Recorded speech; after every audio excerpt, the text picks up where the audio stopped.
গরিব থেকে হালাল ভাবে ধনী হতে চাইলে অবশ্যই এই 5টি আমল করবেন। অভাব অনেক সময় মানুষকে কুফরের দিকে নিয়ে যায়। অভাব অনটন দারিদ্রতা মানুষের ঈমান আকীদা দুর্বল বানিয়ে দেয়। ইসলামে ধনী হওয়া এবং প্রাচুর্য লাভ করা নিষেধ নয়। আল্লাহর হাবিব সাল্লাল্লাহু আলাইহি ওয়াসাল্লামের অনেক সাহাবী ধনী ছিলেন। প্রত্যেক মানুষই চায় তার জীবন কল্যাণময় হোক, তার রিজিক বেড়ে যাক, তার জীবনে প্রাচুর্য আসুক, ধন সম্পদ আসুক। কিন্তু প্রকৃতপক্ষে প্রাচুর্যময় জীবন, কল্যাণময় জীবন তারাই পায় আল্লাহ তাআলা যাদেরকে দান করেন। এই জন্য আল্লাহ তাআলা নিজেই পবিত্র কোরআনের মধ্যে বলেন, কুল ইন্না রাব্বী ইয়াবসুতুর রিজকা লিমান ইয়াশাউ ওয়া ইয়াকদির ওয়ালাকিন্না আকসারান নাসি লা ইয়ালামুন। আল্লাহ তাআলা যাকে ইচ্ছা করেন তার জন্য তার রিজিক প্রশস্ত করে দেন, আবার যাকে ইচ্ছা করেন তার জন্য তার রিজিক সংকীর্ণ করে দেন। ধন সম্পদ দান করার মালিক একমাত্র আল্লাহ তাআলা। আল্লাহ তাআলা যাকে ইচ্ছা করেন তাকে গরিব থেকে ধনী বানান, আবার আল্লাহ তাআলা যাকে ইচ্ছা করেন তাকে ধনী থেকে গরিব বানান। এই জন্য আপনি যদি গরিব থেকে হালাল ভাবে ধনী হতে চান তাহলে অবশ্যই এই 5টি আমল করবেন। 1 নাম্বার, নিয়মিত ইস্তেগফারের আমল করবেন। ইস্তেগফারের মধ্যে অনেক ফজিলত রয়েছে। ইস্তেগফার পাঠ করার মাধ্যমে বান্দার গুনাহ মাফ হয়ে যায়। ইস্তেগফার পাঠ করার মাধ্যমে রিজিক বৃদ্ধি পায়। ইস্তেগফার পাঠ করার মাধ্যমে মর্যাদা বৃদ্ধি পায়। ইস্তেগফার পাঠ করার মাধ্যমে বিপদ আপদ বালা মুসিবত দূর হয়ে যায়। আল্লাহ তাআলা নিজেই পবিত্র কোরআনের মধ্যে বলেন, ফাকুলতুস্তাগফিরু রাব্বাকুম ইন্নাহু কানা গফফারা। তোমরা তোমাদের প্রভুর কাছে ক্ষমা চাও, তিনি মহান ক্ষমাশীল। এবার ক্ষমা চাইলে কি হবে? আল্লাহ তাআলা পরের আয়াতের মধ্যে বলে দিচ্ছেন, ইউরসিলিস সামাআ আলাইকুম মিদরারা। তোমরা যদি তোমাদের রবের কাছে ক্ষমা চাও তাহলে তিনি তোমাদেরকে রহমতের বৃষ্টি দান করবেন, বরকতের বৃষ্টি দান করবেন। আল্লাহ তাআলা আরো বলে দিয়েছেন, ওয়ায়ুমদিদকুম আমওয়ালি ওয়া বানিনা ওয়া ইয়াজআল লাকুম জান্নাতি ওয়া ইয়াজআল লাকুম আনহারা। এমনকি তোমাদের ধন সম্পদ, সন্তান সন্ততি বৃদ্ধি করে দিবেন, তোমাদের সবকিছুর মধ্যে বরকত দান করবেন।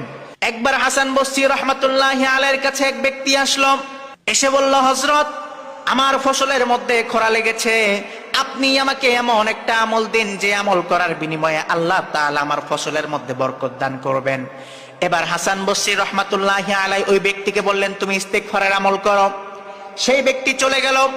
কিছুক্ষণ পর আরেক ব্যক্তি আসলো। এবার সেই ব্যক্তি বলতে লাগলো, হযরত, আমার বিয়ের অনেক বয়স হয়েছে কিন্তু আমাদের কোনো বাচ্চা কাচ্চা নেই, আমাদের কোনো সন্তান নেই। আপনি আমাদেরকে এমন একটা আমল দেন যে আমল করার বিনিময়ে আল্লাহ তাআলা আমাদেরকে সন্তান দান করবেন। এবার হাসান বসরি রাহমাতুল্লাহি আলাইহি তাকেও বললেন, তুমি ইস্তেগফারের আমল করো। সেই ব্যক্তি চলে গেল। কিছুক্ষণ পর আরেক ব্যক্তি আসলো। এবার সেই ব্যক্তি বলতে লাগলো, হযরত, আমার ঘরের মধ্যে অনেক অভাব অনটন রয়েছে, আপনি আমাদেরকে এমন একটা আমল দিন যে আমল করার বিনিময়ে আমাদের ঘর থেকে অভাব অনটন দূর হয়ে যাবে। হাসান বসরি রাহমাতুল্লাহি আলাইহি তাকেও বললেন, তুমি ইস্তেগফারের আমল করো। উপস্থিত ছাত্ররা সকলে জিজ্ঞেস করলো, হযরত, আপনি 3 জনকে একই আমল দিলেন কেন? এবার হাসান বসরি রাহমাতুল্লাহি আলাইহি বলেন, শোনো, আমি নিজে থেকে কিছুই বলি না। আল্লাহর হাবিব সাল্লাল্লাহু আলাইহি ওয়াসাল্লাম হাদিসের মধ্যে বলেছেন, যে ব্যক্তি নিয়মিত ইস্তেগফারের আমল করবে আল্লাহ তাআলা তার সকল বিপদ আপদ দূর করে দিবেন, এমনকি অকল্পনীয় স্থান থেকে ওই ব্যক্তিকে রিজিক প্রদান করবেন। এজন্য আপনি যদি ইস্তেগফারের আমল করতে পারেন আল্লাহ তাআলা আপনাকে ধন সম্পদ দান করবেন, আপনার রিজিকের মধ্যে বরকত দান করবেন, এমনকি আপনার বিপদ আপদ বালা মুসিবত দূর করে দিবেন। 2 নাম্বার, আত্মীয়তার সম্পর্ক বজায় রাখা। আত্মীয়তার সম্পর্ক বজায় রাখার অনেক ফজিলত রয়েছে। আত্মীয়তার সম্পর্ক বজায় রাখলে আল্লাহর সন্তুষ্টি লাভ হয়। আত্মীয়তার সম্পর্ক বজায় রাখলে রিজিক এবং হায়াত বেড়ে যায়। আল্লাহর হাবিব সাল্লাল্লাহু আলাইহি ওয়াসাল্লাম হাদিসের মধ্যে বলেছেন, যে ব্যক্তি চায় তার রিজিক বৃদ্ধি পাক, তার হায়াত বৃদ্ধি পাক, সে যেন আত্মীয়তার সম্পর্ক বজায় রাখে।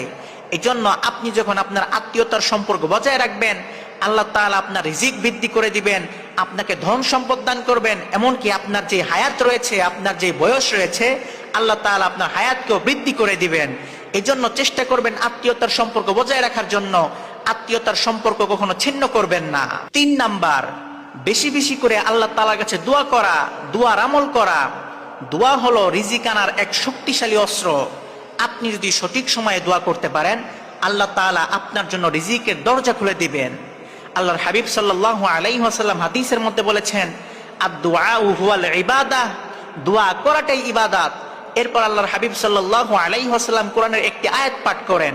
সেই আয়াতটি হলো, ওয়াকালা রাব্বুকুম উদউনি আস্তাজিব লাকুম, তোমরা তোমাদের রবকে ডাকো, তিনি তোমাদের ডাকে সাড়া দিবেন। আল্লাহর হাবিব সাল্লাল্লাহু আলাইহি ওয়াসাল্লাম বুঝাইতে চাইলেন, বান্দা যখন আল্লাহ তাআলার কাছে দুই হাত তুলে চায়, আল্লাহ তাআলা বান্দার দুই হাতকে খালি ফিরিয়ে দিতে লজ্জাবোধ করেন। সুবহানাল্লাহ পড়েন। এই জন্য আপনি যখন আল্লাহ তাআলার কাছে দুই হাত তুলে চাইবেন, আল্লাহ তাআলা আমি অনেক অভাব অনটনের মধ্যে আছি, আপনি আমার অভাব অনটন দূর করে দেন, আল্লাহ তাআলা আপনার দোয়া কবুল করে নেবেন, আল্লাহ তাআলা আপনাকে খালি হাতে ফিরিয়ে দিবেন না। এই দোয়াটা আল্লাহ তাআলার কাছে অনেক সম্মানিত একটা জিনিস। আল্লাহর হাবিব সাল্লাল্লাহু আলাইহি ওয়াসাল্লাম হাদিসের মধ্যে বলেন, লাইসা শাইউন আকরামা আলাল্লাহি মিনাদ দুআ, আল্লাহ তাআলার কাছে এই দুয়ার চেয়ে অধিক সম্মানিত আর কোনো জিনিস নেই। এজন্য বেশি বেশি করে আল্লাহ তাআলার কাছে দোয়া করবেন, আল্লাহ তাআলার কাছে চাইবেন। যে ব্যক্তি আল্লাহ তাআলার কাছে দোয়া করে না, আল্লাহ তাআলার কাছে চায় না, আল্লাহ তাআলা ওই ব্যক্তির উপর রাগান্বিত হন। আল্লাহর হাবিব সাল্লাল্লাহু আলাইহি ওয়াসাল্লাম হাদিসের মধ্যে বলেছেন, মান লাম ইয়াদউল্লাহ গাদিবা আলাই, যে ব্যক্তি আল্লাহ তাআলার কাছে দোয়া করে না, আল্লাহর কাছে চায় না, আল্লাহ তাআলা ওই ব্যক্তির উপর রাগান্বিত হন। মানুষের কাছে বারবার চাইলে মানুষ রাগ করে, আর আল্লাহ তাআলার কাছে বারবার চাইলে আল্লাহ তাআলা খুশি হয়ে যায়। এজন্য যত পারেন দোয়ার আমল করবেন, বেশি বেশি দোয়া করবেন। 4 নাম্বার, অল্পে সন্তুষ্ট থাকা। ধন সম্পদের কোনো নির্দিষ্ট সীমা নেই। আল্লাহ তাআলা আপনাকে যেটুকু ধন সম্পদ দান করেছেন তাতেই শুকরিয়া আদায় করুন। আপনি যদি তাতেই সন্তুষ্ট থাকেন, তাতেই শুকরিয়া আদায় করেন, তাহলে অন্যের সম্পদ দেখে কখনো আফসোস হবে না। 5 নাম্বার, প্রতিদিন আল্লাহ তাআলার একটি নাম 100 বার করে পাঠ করবেন।